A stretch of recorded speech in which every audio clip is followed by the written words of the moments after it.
Hey bookworms, welcome back to the channel and welcome if you're new. I'm Sam and in today's video I'm going to be recommending romance books with forced proximity trope.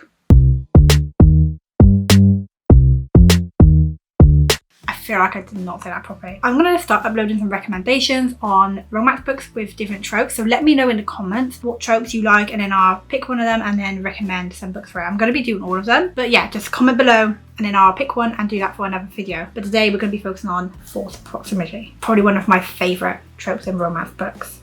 Before we begin though, if you've been following me for a while, you're going to notice that my bookshelves have now changed. Before I used to have them as the rainbow layout. Recently I did a book unhaul and now I have completely reorganised my bookshelves. You've let me know what you guys think. Also, if you do see me looking that way, it's because I got a viewfinder now. I bought a new vlogging camera, so I'm still trying to get used to it. So yeah, I do apologise for that. But let's get into the video. Hold on, my cat's attacking my books. My cat's literally trying to steal this. I'm going to keep it because he's just going to continue to try and steal it. Let me put it behind.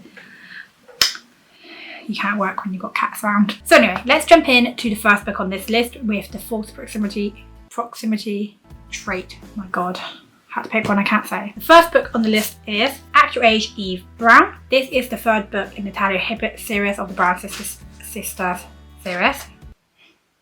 If you can hear that, that's my cat. He's touching everything.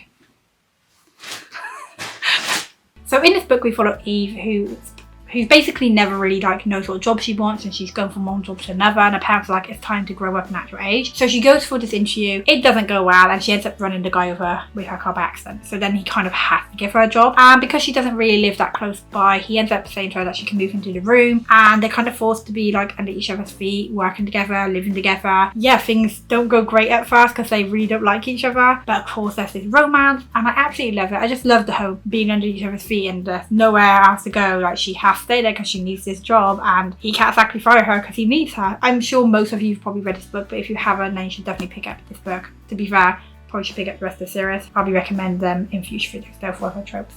Next up is a book that I read, I believe last year, called Before I Saw You. This book is honestly so good. We follow these two characters called Alfie and Alice, and they are both in hospital. And the reason why I picked this book for forced proximity is because both of these characters are in hospital. They can't really go anywhere, so they kind of like have no choice but to communicate, despite the fact that Alice really doesn't want to communicate with Alfie. He is one of those characters, over-friendly. Well, not over-friendly. He's just very friendly, you know. He wants to talk, he wants to make everyone happy. But in this book, Alice has her curtain pulled around the entire time because she never wants anyone to see what she looks like after she has an accident where she's badly burned. She even doesn't want to see what she looks like herself. This book is very heartwarming, it's fun, it's funny, but there's also the serious matter of the fact that these characters are in hospital for serious reasons. Alfie has a fake leg now because he had an accident that made him lose his leg, and Alice has been badly burned. But like I said, the reason why I picked this one is because it's set in the hospital on a ward, and they are both basically next to each other. Like, she's in one cubicle and he's right next door with just a curtain between them. So I feel like that one fits that trope really well, and this is one of those books that I've felt constantly since I read it. I gave this a 4-star, but I'm starting to feel like it should have been a 5 stars just because honestly I just cannot stop thinking about this book. If you guys have not read this one and you like the forced proximity and you like books that kind of like heartwarming and get you a little bit emotional, then definitely pick up this. Next up is The Road Trip by Beth Leary. This can also be classed as a second chance romance trope as well, but for this one I did pick it for this video because the characters are forced to share this car journey ride with their friends on the way to like this wedding for hours and hours and hours, and they have no choice in the matter. They need to get to this wedding, they have to share the car, and they also exist, so it's really awkward. But this book's honestly a lot of fun. We get flashbacks to the couple when they first met and how they started dating, and we find out why they split up, and then you get the present time of them in the car dealing with everything that's going on and the awkwardness of having to be in this small space and try not to talk to each other.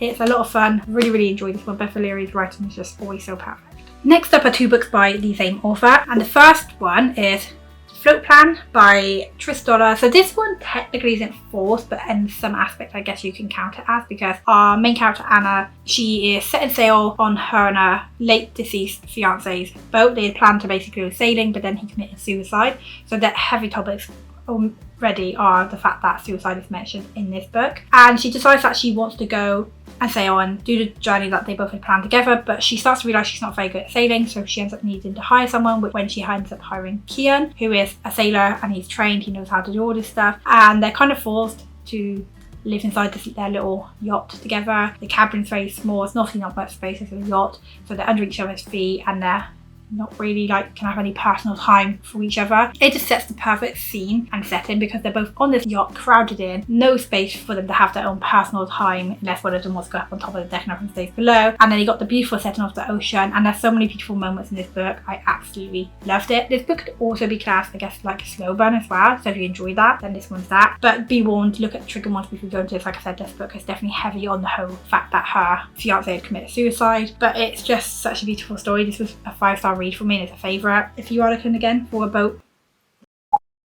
with that trope and you want something a little bit different, then definitely this one. Then the second book by the same author is The Sweet Spot. We actually follow Anna's sister who has just lost her job at this hotel. She gets fired after a guest tries it on with her. She stands up for herself, but they want her to apologise to him and she's like, how no? Like, no. I mean, come on. Why should she apologise? Why? This dude came onto her, was inappropriate, and she's been told to apologise. So she ends up losing her job, and then she's now, you know, she needs a job. She's got a daughter, she's living with her mother, she doesn't want to live off her mother's money and doesn't want to live with her mother forever. And then she gets told of this job where this guy is like building this hotel from scratch and that he needs somebody like to help run it. And it sounds perfect, but except it's nowhere near where she lives. So she is like an 8-hour drive away plus a boat ride. So she accepts because, you know, she needs a job, and this is kind of set like on this little island. Not many people are there. He's pretty much building his hotel, I believe, hotel and brewery on this island from scratch, and she has no choice. And when she arrives, she doesn't realise that it's being built from scratch. She expects to see some sort of hotel where she gets said that's not there, and she can't really turn around and go home because she needs this job. So she and her daughter have to live with the guy. What is his name? Mason. So she has to live with Mason inside his little hut cabin, and he gives up his room for her and her daughter. You've got this like little island with this cabin, working together, living together. It's so good. Next up are another 2 books by the same author, and the first one is Lucky Leap Day. This follows a character called, what is her name? Cara. She decides to go to Ireland and she gets drunk and accidentally proposes to a guy there, wakes up and they're married. Yeah, she's married an Irishman. I mean, I would complain, their accents are like the best. Love the Irish accent. I think it's the best accent in the world, so I would not complain. Anyway, she wants a divorce. She's like, nope, we need to get a divorce, but he's like, well, it's going to take time. So she says to him, well, we can't do it here. I need to go back home. I have a job. So in the end, they decide that he will fly out back to, I think, Los Angeles, where she lives, move in with her in her little, an outer house. So it's like, there's this woman who owns this big house. She lives like in the pool house. I think that's what it's called. So she lives like in the pool house, and obviously it's like not very big for the both of them. There's just like one bed, a sofa. Yeah, they just kind of have to make do with that situation. So you can see where I'm going with the whole forced proximity. And it's like, they're married and they don't even know each other, so. Also, there's a dog. I will show you the dog. The dog. I think this author just loves dogs, because you'll see why in a minute. And I'll see the next book by the same author is Happy Singles Day! I love this book so much. And once again, that's the dog. Another dog. So we follow a character called Paige and Lucas. Lucas's wife died a little while ago, and he and his wife were basically renting out the little beach house they live in as a B&B. And Paige is single and she wants to celebrate being single, so she's like, okay, well, I'm gonna book this place, I'm gonna go here and just enjoy being single. Except Lucas did not rent out any of these rooms anymore. He stopped doing this. His sister has gone behind his back, rented this out, so when Paige turns up, it's not good, because Lucas is like, what are you doing here and why are you just letting yourself in? Things do not start off with these 2 characters very well. He thinks she's posh, a bit up herself, and she thinks he's just an ass. However, she can't get off the island because there's a storm coming and there's no ferries going, so she has no choice but to go back to this house where she just had this argument with this stranger man and say, look, I need someone to stay. So, and he don't really have a choice, because, you know, you can't just leave her out on the streets with nowhere to go. I mean, that'd be kind of rude, right? So they are forced to live together. He's forced to basically host her, and they don't really like each other too much, but they're definitely attracted to one another. And this storm rolls in and they're stuck inside with each other, and it's perfect. And this dog comes into play massively in it. Like, oh my god, this dog. But this is one of those books that's perfect to read on like a rainy day as well, and then being stuck inside, and you've got the whole like fireplace set in, and you've got scenes like, for example, she gets a shower and comes out and there's no towel in the bathroom. Yeah, this is good. Also, he's supposed to look like Ryan Gosling, so if you're into Ryan Gosling, then you might like him. So yeah, that's another one. And then the last one on this list, that was a lot going on there, Jesus. And another one on this list, the final one, is a book by Josie Silver called One Night on the Island. I will show you guys the cover. And I love this book. Like, when I found out that this book's about these two characters who book the same little hut. Is it a hut or cabin? Because I keep calling things a hut, like.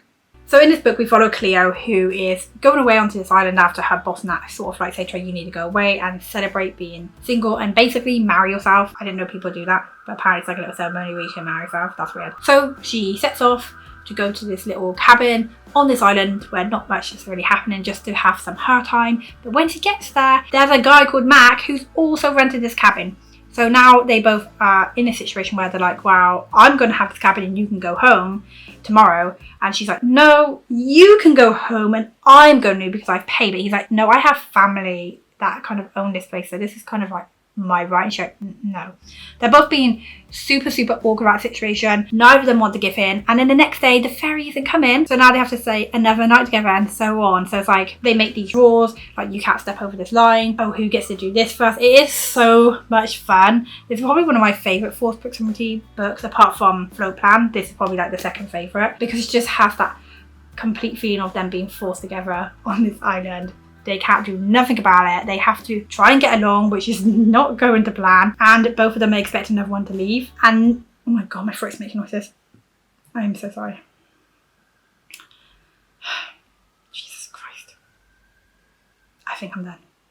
So anyway, it's just like they're both so awkward about the situation. This book made me laugh so much. And I remember seeing reviews that a lot of people weren't enjoying this one. But like, it's so good. If you like this trope, you're going to like these books. And especially this one. I thoroughly enjoyed this one so much. Like, I kind of want to reread it again.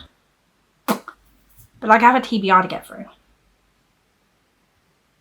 Yeah, a big TBR to get through. That keeps getting bigger somehow. I wonder how that's happening. It's not like I keep buying books. So, One Night on the Island. That is the last book on this list. Like I said, for you guys...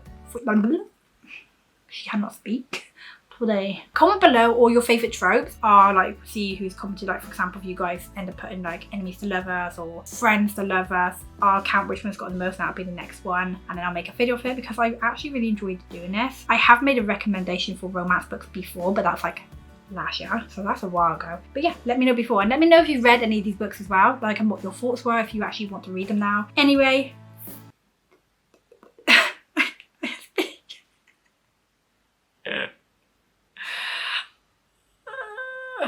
I'm gonna like end this video here before I have a complete meltdown, because apparently words do not work for me lately. Like, it's just like they don't come out, and I was like, you're doing a book review, time, girl.